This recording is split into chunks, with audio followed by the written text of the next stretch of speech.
In today's video, I'm going to show you how I saved money doing the wiring myself in the metal building and how much exactly we spent. Let's go ahead and get started with this video. My name is James, and this is More Motorsports Garage.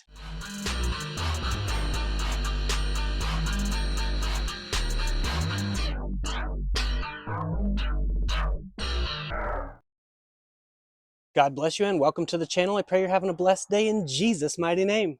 All right, so in today's video, I'm going to show you how I got the electrical ran to my metal building and saved thousands of dollars by doing it myself. Now, towards the end of the video, I'll be telling you how much money I spent doing this myself, so you'll definitely want to stay tuned for that, and just know that it saved thousands of dollars doing this myself.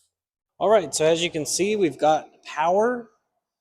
The outlet turns the lights on, that controls it. We've got GFCI plugs, and I'm using this sub panel, which I'll try to link in the description.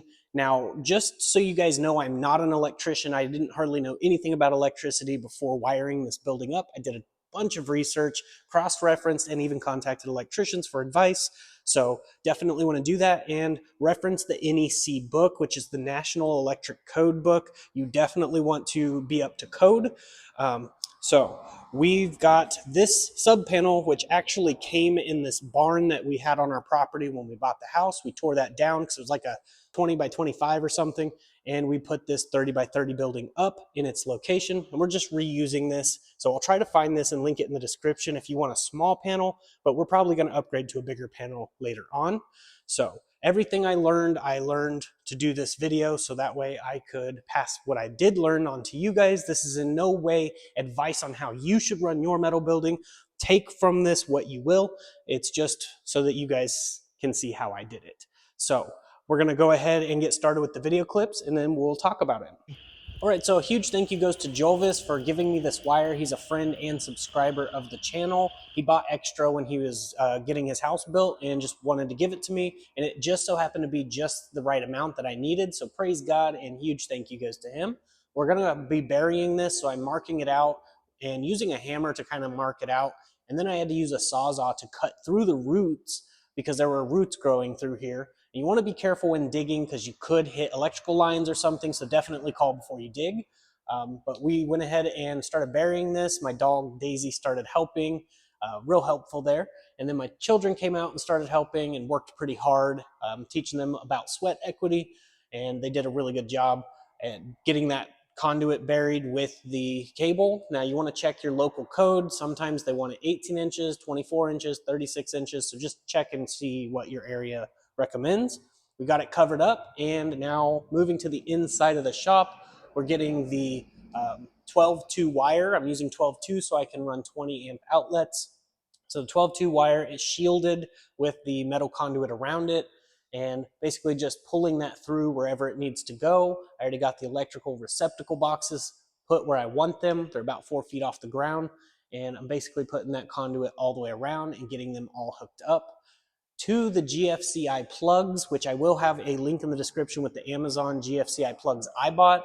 So that way you can get a large amount of them for a cheaper price. They're $20 a piece if you don't get them in a bundle pack. So it's a lot cheaper getting them in a bundle pack. After I got all that done, I went out and got a 8-foot grounding rod and pounded that thing in the ground, which took a while. It was a lot of work. They make a tool that makes it faster, but I can't justify buying that for a one-time use or maybe two-time use thing. So I just pounded it into the ground with the help of my wife. Thankfully, the ground here is pretty soft, so it didn't take too much effort, just took a little bit of time. After I got that, I ran the wires through into the inside of the shop. So I'm going to go ahead and show you how that's set up inside the shop. All right, so the way I got this set up in here is this top wire is the white wire out at the meter.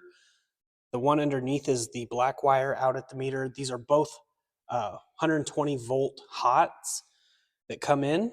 Then we have the neutral ground. And then we've got the white wire and the green wire on the same bus bar, as well as the ground rod that goes out to the grounding rod outside with a 4-gauge wire.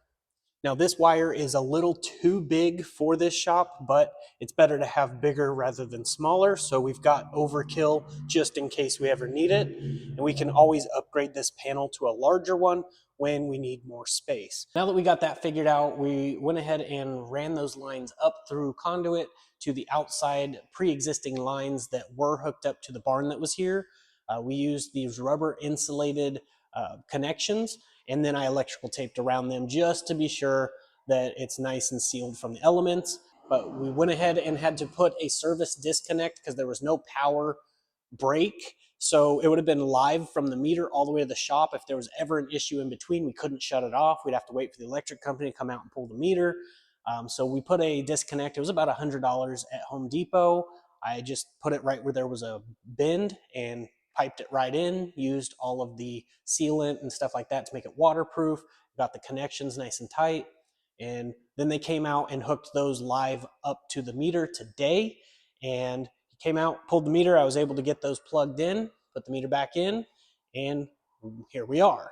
All right, we're gonna see if the electrical works. Go ahead and turn the service disconnect on. We're gonna go in here. We are going to measure the voltage. 122, 122,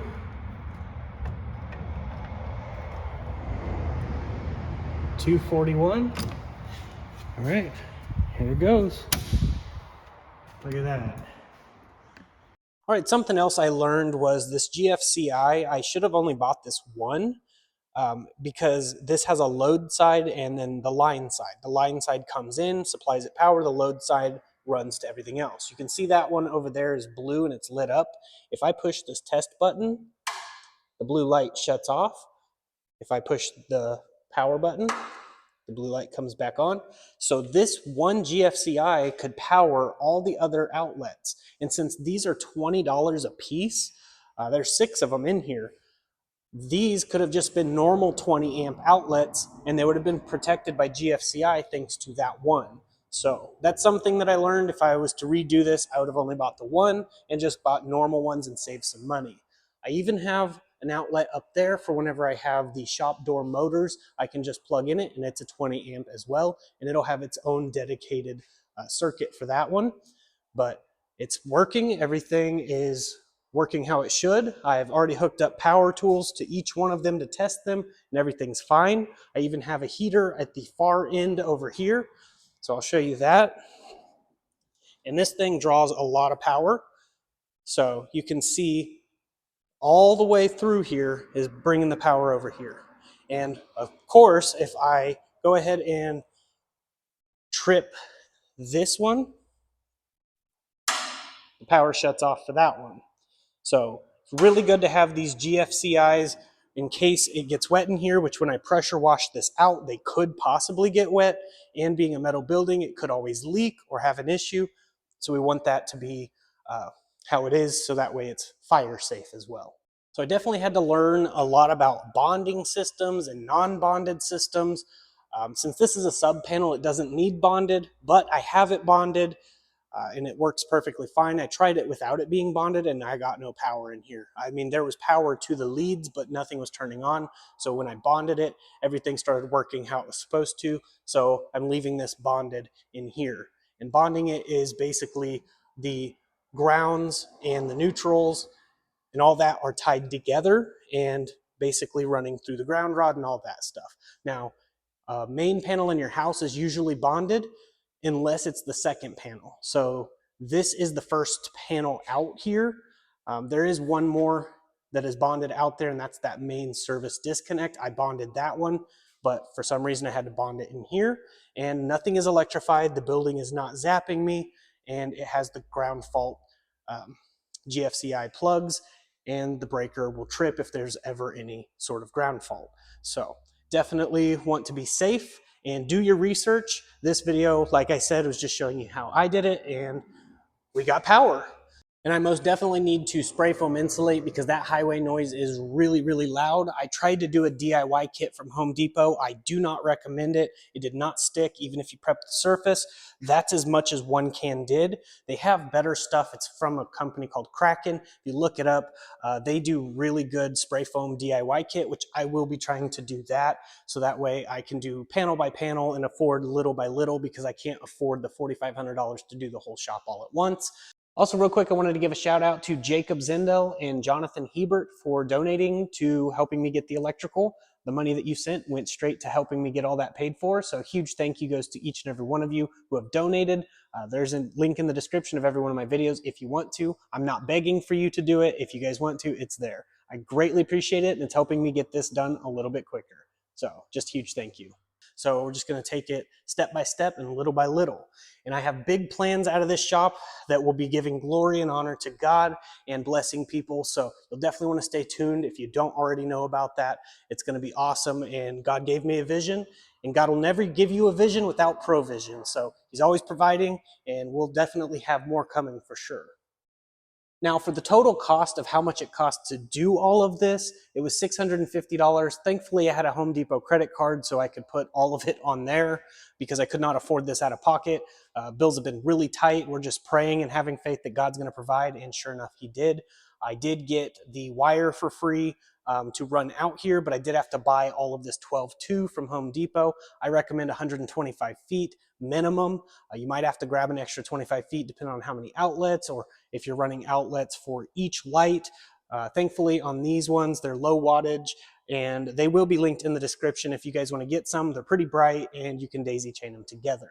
So with all that, it was $650 for everything to get done, minus the sub panel, which I already had, and the wiring that Jovis gave me. So with those things, it probably would have been $800–900 maybe total, which to get a metal building wired all the way to the meter was well over $2,000. So I'm happy with how it turned out. We can use this. We will probably be upgrading that panel in the future, so that way we can get a Mr. Cool unit so it gets nice and cool in here, nice and hot.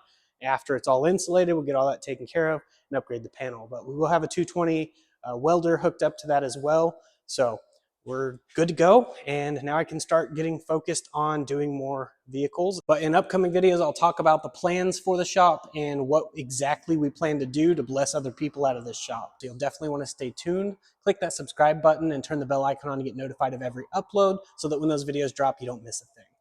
But that is basically it for this video. Thank you guys for watching all the way to the end. Click the like button, drop a comment below, share the video around, and I hope you all have a blessed day in Jesus' mighty name. I don't know who this message is for, but I wanted to let you know this is the sign you prayed for. And for the people who are watching that didn't pray for a sign, this is the sign you need. The beauty of the gospel is Jesus lived a perfect, sinless life, 100% obedient to God the Father, went to the cross, died, was buried, 3 days later, rose from the dead, seen of about 500 witnesses, left us with the Holy Ghost, and all we have to do is believe in our heart, confess with our mouth, and we'll be saved. Then we can do the works, like Acts 2:38, repent, be baptized in the name of Jesus for the remission of sins. We weren't saved to be silent. So if you think you're saved just to be quiet and it's just for you, you're wrong. We were saved for someone else. I pray this message reaches whoever it is intended to. There's a lot of people that feel lost and don't know what their purpose is. I was one of those people. God saved me. He found me. Remember, I was the lost one, not him. So he's looking for each and every one of us, and he is pursuing after us because he loves you. You're not seeing this by accident. You're not continuing to watch this by accident. Most people close out. If you're still watching, it's because it resonates with you in some way. I just want to let you know God loves you, and so do I. People can hate for no reason. I can love you for no reason. But I have a reason, and his name's Jesus. Just want to leave this message with you. My information's in the description. If you ever need to message me, feel free to. You can email me anytime. But that's basically it. I'm going to go ahead and get off here. I really hope you all have a blessed day in Jesus' mighty name. Jesus!